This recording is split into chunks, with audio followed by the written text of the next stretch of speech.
नमस्कार साथियों, आप सभी का आर्यन ऑल एग्जाम नोट्स में मैं राम नरेश मिश्र स्वागत एवं अभिनंदन करता हूं। दोस्तों, आज मैं आप सभी के लिए विभिन्न परीक्षाओं के लिए बहुत ही महत्वपूर्ण विज्ञान से जुड़े महत्वपूर्ण 30 प्रश्नों को लेकर आया हूं, जो सभी प्रकार की परीक्षाओं के लिए बहुत ही महत्वपूर्ण है और आप सबके लिए बहुत ही उपयोगी हैं तथा कई बार परीक्षाओं में पूछे गए हैं।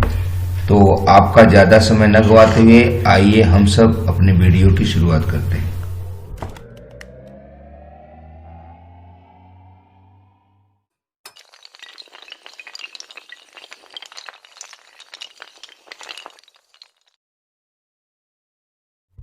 दोस्तों, वैज्ञानिक युग है आज। इस युग में सभी प्रकार की परीक्षाओं में विज्ञान से जुड़े प्रश्न जरूर पूछे जाते हैं।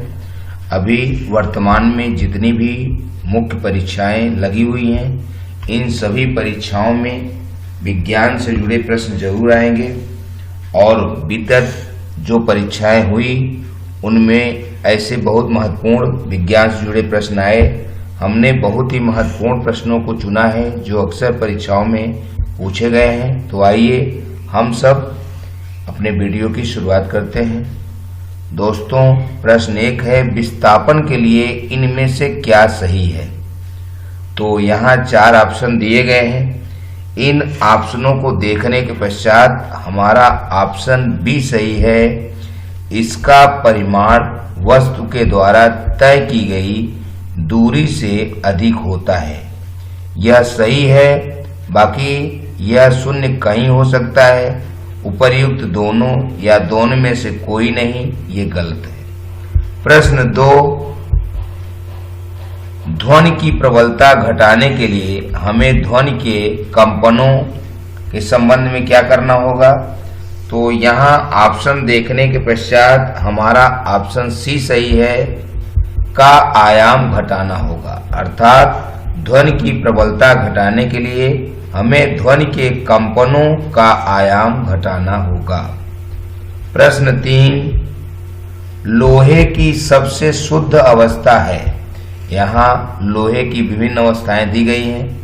तो इन अवस्थाओं में लोहे की सबसे शुद्ध अवस्था जो है उसका ऑप्शन बी सही है, कच्चा लोहा। प्रश्न 4, माइटोकॉन्ड्रिया की खोज की थी। तो यहाँ दिए गए ऑप्शनों में से सही ऑप्शन ए है, अल्टमैन। माइटोकॉन्ड्रिया की खोज अल्टमैन ने की थी। प्रश्न 5, निम्न में से भौतिक परिवर्तन है। तो यहाँ 4 परिवर्तन बताए गए हैं। तो इसमें से भौतिक परिवर्तन कौन सा है? इसके लिए यहाँ दिया गया ऑप्शन ए सही है, पानी का बर्फ में बदलना। पानी का बर्फ में बदल जाना भौतिक परिवर्तन है, क्योंकि जो चीजें बदलने पर पुनः उसी रूप में आ जाती हैं वे सभी भौतिक परिवर्तन होती हैं। शेष दूध का दही में बदलना, सी खाद्य पदार्थों में पाचन और डी लोहे पर जंग लगना, यह रासायनिक परिवर्तन है, क्योंकि वह पुनः उसी अवस्था में नहीं प्राप्त हो सकता। अतः ऑप्शन यहाँ ए ही सही है। प्रश्न 6, अधिक भोजन के बाद सुस्ती का कारण है। अक्सर हम लोग भोजन करते हैं और भोजन करने के बाद हमें सुस्ती आती है, लेकिन अधिक भोजन के बाद ज्यादा ही सुस्ती आती है।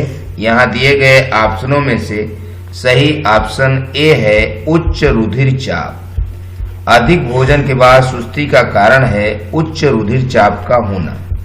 प्रश्न 7, नमक से हमें किस खनिज की प्राप्ति नहीं होती? तो यहाँ दिए गए ऑप्शनों में से हमारा सही ऑप्शन है डी, मैग्नीशियम। नमक से हमें मैग्नीशियम खनिज की प्राप्ति नहीं होती। शेष नमक से सोडियम, आयोडीन, क्लोरीन की प्राप्ति होती है। प्रश्न 8, ध्वनि की प्रबलता का मात्रक है। तो यहाँ दिया गया ऑप्शन ए सही है, डेसिबल। ध्वनि की प्रबलता का मात्रक डेसिबल है। प्रश्न 9, मानव नेत्र अभिनेत्र लेंस की फोकस दूरी को समायोजित करके विभिन्न दूरियों पर रखी वस्तुओं का फोकसित कर सकता है। ऐसा हो पाने का कारण है। तो ऐसा हो पाने का क्या कारण हो सकता है? यहाँ दिए गए ऑप्शनों में से सही ऑप्शन बी है समंजन। मानव नेत्र अभिनेत्र लेंस की फोकस दूरी को समायोजित करके विभिन्न दूरियों पर रखी वस्तुओं का फोकसित कर सकता है। ऐसा हो पाने का मुख्य कारण समंजन है। प्रश्न 10, गर्म करने पर ठोस को द्रव में बदलने की क्रिया कहलाती है। तो क्या कहलाती है? यहाँ दिया गया ऑप्शन सी सही है, गलन। गर्म करने पर ठोस को द्रव में बदलने की क्रिया गलन कहलाती है। प्रश्न 11, कांसा एक मिश्र धातु है। तो कांसा किस चीज का मिश्र धातु होता है? यहाँ दिए गए ऑप्शनों में से ऑप्शन बी सही है, कॉपर तथा टीन। कॉपर तथा टीन का मिश्रण कांसा होता है। प्रश्न 12, डीडू वे को इनमें से किसकी खोज का श्रेय कहा जाता है? तो यहाँ दिए गए ऑप्शनों में से ऑप्शन सी सही है, लाइसोसोम। डीडू वे को इनमें से लाइसोसोम खोज का श्रेय दिया जाता है। प्रश्न 13, जब किसी पदार्थ की भौतिक अवस्था के साथ साथ रासायनिक गुणधर्मों में भी परिवर्तन हो जाता है तो इस प्रकार का परिवर्तन कहलाता है। तो यहाँ दिए गए ऑप्शनों में से ऑप्शन ए सही है, रासायनिक परिवर्तन। जब किसी पदार्थ की भौतिक अवस्था के साथ साथ रासायनिक गुणधर्मों में भी परिवर्तन हो जाता है और पुनः उस वस्तु को उसी रूप में नहीं प्राप्त कर सकते तो वह रासायनिक परिवर्तन कहलाता है। प्रश्न 14, रक्त संवहनी ने तंत्र की खोज की थी। तो यहाँ दिए गए ऑप्शनों में से जिसने खोज की थी उसका सही नाम ऑप्शन ए है, हार्वे ने। रक्त संवहनी तंत्र की खोज हार्वे ने की थी। प्रश्न 15, दूध से मुख्यतः प्राप्त नहीं होता। तो क्या चीज दूध से जो प्राप्त नहीं होता? वह यहाँ दिया गया ऑप्शन हमारा बी है, पोटेशियम। दूध से पोटेशियम को प्राप्त नहीं किया जाता बल्कि दूध से कैल्शियम, फास्फोरस और सल्फर की प्राप्ति हो जाती है। प्रश्न 16, ध्वनि की प्रबलता का निर्धारण होता है। तो यहाँ दिए गए ऑप्शनों में से हमारा सही ऑप्शन ए है, कंपन के आयाम के द्वारा। ध्वनि की प्रबलता का निर्धारण कंपन के आयाम के द्वारा किया जाता है। प्रश्न 17, मानव नेत्र जिस भाग पर किसी वस्तु का प्रतिबिंब बनाते हैं वह है।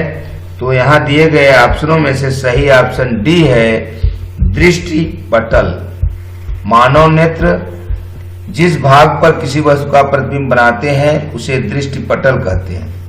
प्रश्न 18, अम्लों के वर्गीकरण के नियमानुसार निम्नलिखित में से कौन सा बाकी तीनों से अलग है? तो यहाँ दिए गए ऑप्शन ए सल्फ्यूरिक अम्ल, बी नाइट्रिक अम्ल, सी एस्टिक अम्ल और डी है हाइड्रोक्लोरिक अम्ल। तो यहाँ दिए गए अम्लों में से सही हमारा है ऑप्शन सी, एस्टिक अम्ल। अम्लों के वर्गीकरण के नियमानुसार निम्नलिखित में से एस्टिक अम्ल तीनों से अलग है। प्रश्न 19, मरकरी प्रकार है। तो मरकरी किसका प्रकार है? यहाँ दिए गए ऑप्शनों में से ऑप्शन ए सही है, धातु का। मरकरी धातु का प्रकार है। प्रश्न 20, किसी कार्बन में परमाणु फुटबॉल के रूप में व्यवस्थित होते हैं। तो किस कार्बन में परमाणु फुटबॉल के रूप में व्यवस्थित होते हैं? यहाँ दिया गया ऑप्शन हमारा बी सही है, फ्लोरीन। फ्लोरीन में कार्बन जो है परमाणु फुटबॉल के रूप में व्यवस्थित होता है। फ्लोरीन कार्बन में परमाणु फुटबॉल के रूप में व्यवस्थित होते हैं। प्रश्न 21, रक्त में सबसे बड़ी कणिकाएं होती हैं। तो रक्त में सबसे बड़ी कणिकाएं कौन सी होती हैं? यहाँ दिया गया हमारा ऑप्शन बी सही है, मोनोसाइट्स। प्रश्न 22, वाइब्रियो कालेरी नामक जीवाणु कारण है। किस चीज का कारण है? तो यहाँ दिया गया ऑप्शन सी सही है, हैजा का। वाइब्रियो कालेरी नामक जीवाणु हैजा का कारण है। प्रश्न 23, घोड़ा गाड़ी को खींचता है, इस क्रिया में बल है। तो कैसा इस क्रिया में बल है? जब घोड़ा गाड़ी को खींचता है उस क्रिया में कौन सा बल लगता है? यहाँ 4 प्रकार के बल दिए गए हैं, उनमें से सही ऑप्शन हमारा बी है, पेशी। घोड़ा गाड़ी को खींचता है, इस क्रिया में पेशी बल लगता है। प्रश्न 24, 1 हर्ट्ज बराबर है। तो यहाँ दिया गया ऑप्शन सी सही है, 60 कंपन प्रति मिनट। 1 हर्ट्ज 60 कंपन प्रति मिनट के बराबर होता है। प्रश्न 25, सामान्य दृष्टि के वयस्क के लिए सुस्पष्ट दर्शन की अल्पतम दूरी होती है लगभग, तो कितनी होती है? यहाँ दिया गया ऑप्शन हमारा सी सही है, 25 सेंटीमीटर। सामान्य दृष्टि के वयस्क के लिए सुस्पष्ट दर्शन की अल्पतम दूरी 25 सेंटीमीटर लगभग होती है। प्रश्न 26,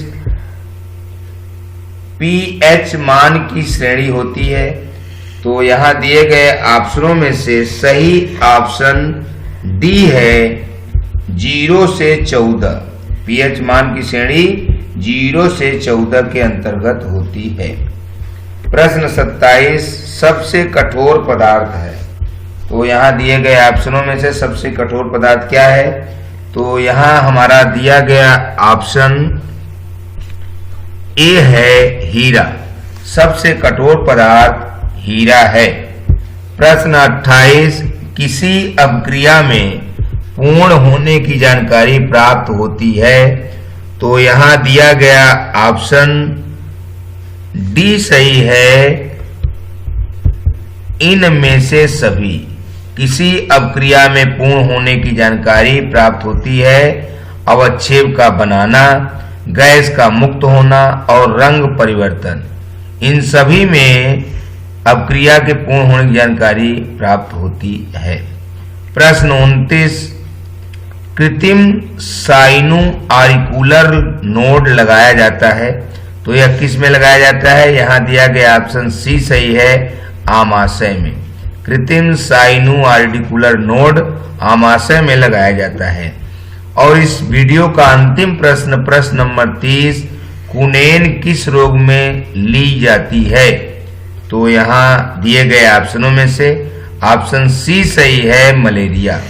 कुनेन किस रोग में ली जाती है? तो यह मलेरिया रोग में ली जाती है। दोस्तों, यह प्रश्न कई बार परीक्षाओं में पूछा गया है, बहुत महत्वपूर्ण है।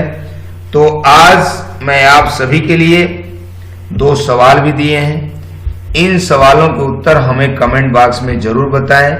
और यदि हमारे चैनल आपको पसंद आ रहे हैं, अच्छे आ रहे हैं, तो इन चैनलों को प्लीज सब्सक्राइब कर दें, अपने दोस्तों में शेयर करें, लाइक करें और बेल आइकन की घंटी दबा दें, जिससे सभी इससे लाभान्वित हो सकें। और मैं आप सभी के लिए तमाम परीक्षाओं के लिए, प्रतियोगी परीक्षाओं के लिए, तैयारी करने वाले बच्चों के लिए वीडियो बनाता रहूं, भेजता रहूं और हमारा भी आप उत्साहवर्धन करते रहें। तो दोस्तों, आज का पहला सवाल है, सबसे कठोर पदार्थ क्या होता है? और प्रश्न 2 है, रक्त में सबसे बड़ी कणिकाएं कौन सी होती हैं? इन दोनों प्रश्नों के उत्तर हमें कमेंट बॉक्स में जरूर बताएं और आप पूरे प्रश्नों को अच्छे से दोहरा लें और हमारे द्वारा प्रसारित तमाम वीडियो जो भेजे गए हैं उन सारे वीडियो को अच्छे से देखें, तैयार करते रहें और हम आपके लिए नियमित रूप से हमेशा वीडियो बनाकर भेजते रहेंगे। आप बस अपनी तैयारी करते रहिए और नियम के अनुसार अनुशासन में रहते हुए, संयम का व्यवहार करते हुए रेगुलर अच्छे से पढ़ाई करते रहिए, तो निश्चित आपको अपने लक्ष्य की प्राप्ति होगी। आप अपनी प्रतियोगिता में सफल अवश्य होंगे। तो अगले वीडियो तक हम आपसे विदा लेते हैं। जल्द ही आपसे पुनः मुलाकात होगी। शुक्रिया, थैंक यू, धन्यवाद।